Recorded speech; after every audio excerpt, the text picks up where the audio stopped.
Sarwendah dulu bukan sekadar figur publik biasa. Di mata penonton, ia adalah simbol perempuan perkasa, tegas, mandiri, dan selalu terlihat memegang kendali.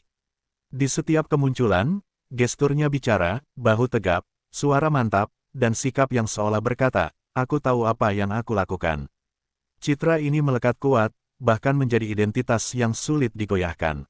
Bukan tanpa alasan publik menaruh respek besar. Dalam berbagai fase hidupnya, Sarwendah dikenal sebagai sosok yang jarang mengeluh dan tak bergantung pada siapapun. Ia berdiri di garis depan, mengambil keputusan, dan terlihat nyaman dengan peran dominan itu. Inilah versi Sarwendah yang ditanam kuat di benak publik selama bertahun-tahun. Namun justru karena citra itulah, setiap perubahan kecil menjadi sorotan besar. Ketika gestur mulai melunak, nada bicara terasa berbeda, dan ekspresi yang dulu tegas kini terlihat lebih lembut, publik mulai bertanya-tanya. Apakah ini hanya fase, atau ada sesuatu yang mulai bergeser secara perlahan? Sebelum ada nama lain yang masuk cerita, sebelum gosip mengarah kemana-mana, publik dihadapkan pada satu kenyataan, Sarwendah yang sekarang mulai terasa tidak sama dengan Sarwendah yang dulu mereka kenal. Dan perubahan sekecil apapun, pada figur sekuat itu, selalu punya cerita besar di baliknya. Setelah publik menyadari perubahan halus pada diri Sarwendah, satu nama mulai sering muncul di balik layar cerita. Awalnya nyaris tak diperhatikan, hanya selintas, nyempil di momen-momen kecil. Namun perlahan, kehadiran itu terasa konsisten. Papio, nama yang kini tak bisa dilepaskan dari setiap perubahan yang sedang disorot. Bukan sekadar muncul, Papio hadir di titik-titik penting. Dari gestur Sarwendah yang terlihat lebih menunggu respons, hingga cara ia berbicara yang seolah meminta validasi. Publik mulai menyusun potongan demi potongan, mencoba membaca dinamika yang tak pernah diucapkan secara langsung. Disinilah rasa penasaran berubah menjadi kecurigaan halus.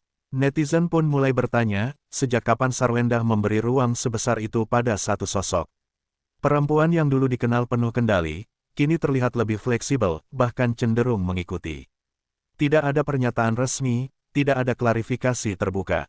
Yang ada hanya rekaman momen, ekspresi, dan bahasa tubuh yang berbicara lebih keras dari kata-kata. Kehadiran Papio bukan lagi sekadar kebetulan, dan publik bersiap menggali lebih dalam apa arti kedekatan ini bagi Sarwendah yang dulu begitu perkasa. Sejak nama Papio mulai dikaitkan dengan perubahan Sarwendah, publik tak lagi hanya mendengar, mereka mengamati. Tatapan mata, posisi tubuh, hingga cara Sarwendah merespons di depan kamera kini dianalisis satu persatu. Perempuan yang dulu menatap lurus dan percaya diri, kini kerap terlihat menoleh, menunggu, bahkan tersenyum ragu sebelum berbicara. Momen-momen kecil itu mungkin terlihat sepele bagi sebagian orang, tapi tidak bagi netizen. Ada jeda sebelum menjawab, ada gestur tubuh yang lebih tertutup, dan ada ekspresi yang terasa mencari persetujuan. Bukan sekali dua kali, pola ini muncul berulang, cukup untuk memunculkan narasi baru. Sarwendah terlihat tidak lagi berdiri sendirian dalam mengambil sikap. Yang membuat gosip makin panas adalah konsistensinya. Perubahan ini tidak muncul dalam satu kesempatan, melainkan tersebar di banyak momen berbeda. Seolah-olah ini bukan akting, bukan pencitraan, melainkan kebiasaan baru yang sudah terbentuk. Dan kebiasaan, kata publik, jarang lahir tanpa sebab. Pertanyaannya kini bukan lagi apakah Sarwendah berubah, tapi seberapa jauh perubahan itu sudah terjadi, dan siapa yang benar-benar memegang kendali. Setelah publik menelan perubahan bahasa tubuh dan gestur yang kian jelas, satu kesadaran mulai menguat, sosok Sarwendah yang perkasa perlahan memudar. Bukan hilang seketika, melainkan terkikis sedikit demi sedikit, cukup halus untuk tak disadari di awal, namun cukup konsisten untuk terasa sekarang. Perbandingan pun tak terhindarkan. Potongan video lama kembali diangkat, wawancara terdahulu diputar ulang. Sarwendah yang dulu berbicara lugas dan memimpin arah, kini terlihat lebih berhati-hati, bahkan cenderung mengalah. Publik mulai bertanya dengan nada lebih tajam, apakah ini pilihan pribadi, atau ada dinamika lain yang menggeser posisi lamanya.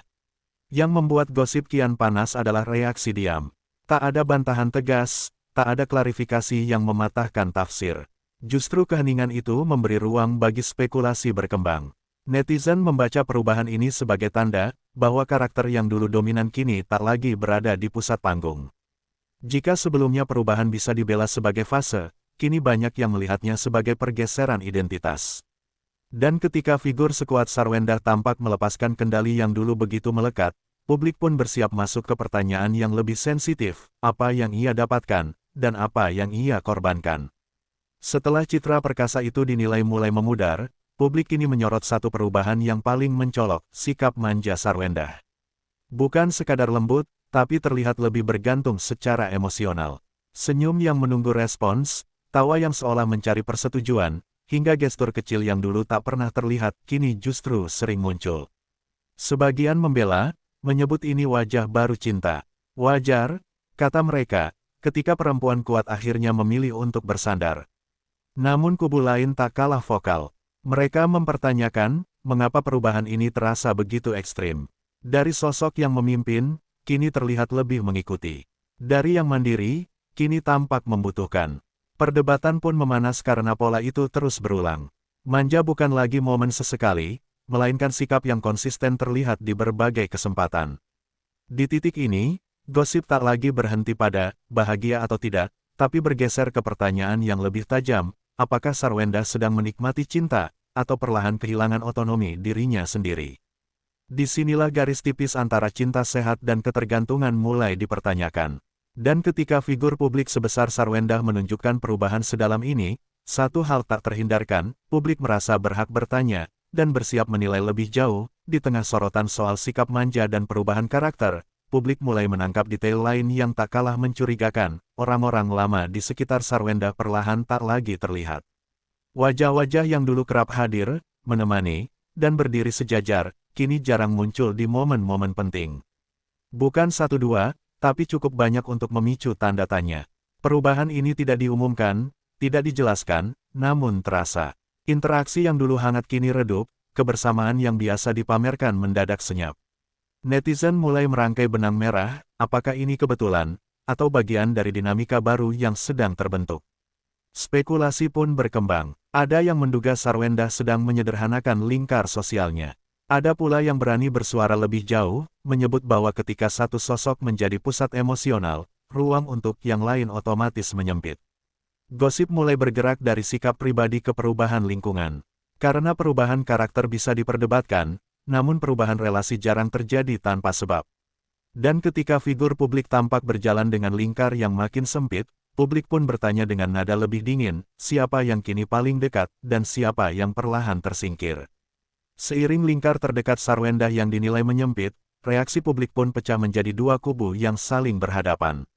Di satu sisi, para pembela angkat suara, menyebut semua ini berlebihan. Menurut mereka, Sarwendah hanya sedang bahagia, memilih hidup yang lebih tenang, dan tak lagi merasa perlu tampil dominan seperti dulu. Biarkan dia jadi dirinya sendiri, menjadi kalimat yang sering digaungkan. Namun di sisi lain, suara kritis justru makin lantang. Mereka menilai perubahan ini bukan sekadar fase, melainkan sinyal yang patut dipertanyakan. Dari karakter yang berubah, sikap manja yang konsisten, hingga lingkar sosial yang mengecil, semuanya dianggap saling terhubung. Bagi kubu ini, terlalu banyak kebetulan untuk disebut kebetulan. Media sosial pun berubah menjadi arena debat. Potongan video lama dan baru dibandingkan, pernyataan masa lalu diangkat kembali, seolah publik sedang mengadili dua versi Sarwendah sekaligus. Yang satu dipuja karena keberanian masa lalunya, yang lain dipertanyakan karena perubahan hari ini. Gosip tak lagi berbisik, tapi berteriak. Karena ketika publik sudah terbelah, apapun langkah selanjutnya akan selalu jadi bahan bakar. Diam disalahartikan, bicara dipelintir. Dan di tengah kebisingan itu, satu pertanyaan terus menggantung, apakah Sarwendah akan angkat suara, atau membiarkan publik terus berspekulasi tanpa arah. Di tengah publik yang terbelah dan gosip yang kian liar, satu hal justru paling mencolok, keheningan Sarwendah. Tidak ada penjelasan panjang, tidak ada bantahan tegas yang menutup semua tafsir. Diam itu menjadi ruang kosong yang diisi spekulasi, dugaan, dan asumsi, semakin lama, semakin liar. Bagi sebagian orang, diam adalah bentuk kedewasaan. Namun bagi yang lain, diam justru terasa seperti pengakuan tak langsung bahwa ada perubahan besar yang sedang terjadi. Bukan salah atau benar, tapi cukup untuk membuat publik bertanya, mengapa perubahan sebesar ini dibiarkan tanpa narasi resmi. Yang membuat cerita ini sulit ditutup adalah fakta bahwa Sarwendah hari ini memang berbeda dari versi yang dulu begitu perkasa. Apakah itu bentuk kebahagiaan baru, atau konsekuensi dari dinamika yang tak terlihat kamera? Publik hanya melihat hasil akhirnya, bukan proses di baliknya. Dan disinilah kisah ini berhenti, bukan dengan jawaban, tapi dengan pertanyaan.